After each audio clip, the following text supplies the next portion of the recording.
बयनिसिमबो गोजोननाय जासिग्रोनाय थाबाय।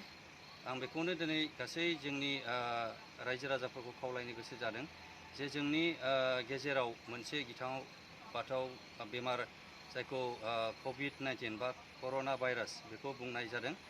बे कर'ना भाइरासजों जोंनि बे चिरां डिस्ट्रिक्टआव 4,436 एफेक्टेड आरो बेयाव गासै थैनाया 46 जाबाय। दा बेनिखायनो जों बेखौ जुजिनायाव रायजो राजाखौ आं मोनसे खावलायनो लुबैदों जेन दानि जिनि ओंखारनाय जोंनि थाखाय देहानि थाखाय गोनांथि भेक्सिन, बे भेक्सिनखौ लानो थाखाय आं खावलायदों। बेयाव जेबो खहा खालामनाय नङा, देहानि थाखाय जेबो खहा खालामा आरो जोंनो मोनसे देहायाव मोनसे बोलोसो होयो।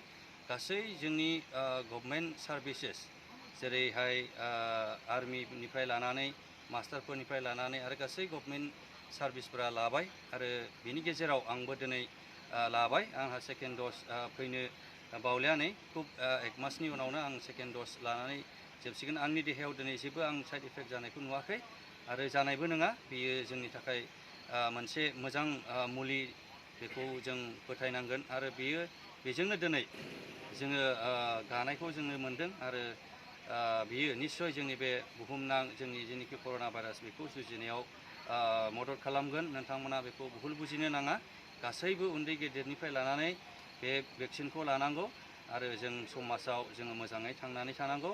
जे बेवहाय गासैबो सुबुङानो थांनानै थानायनि मोन्थाय दं। बेनिखायनो बे जोंनि जुजिनायाव बा बे बेमारजों जुजिनायाव नोंथांमोनाबो बेखौ लानानै जे थांनानै थायो आं बेखौ खावलायनाय थाबाय। गोजोन्थों।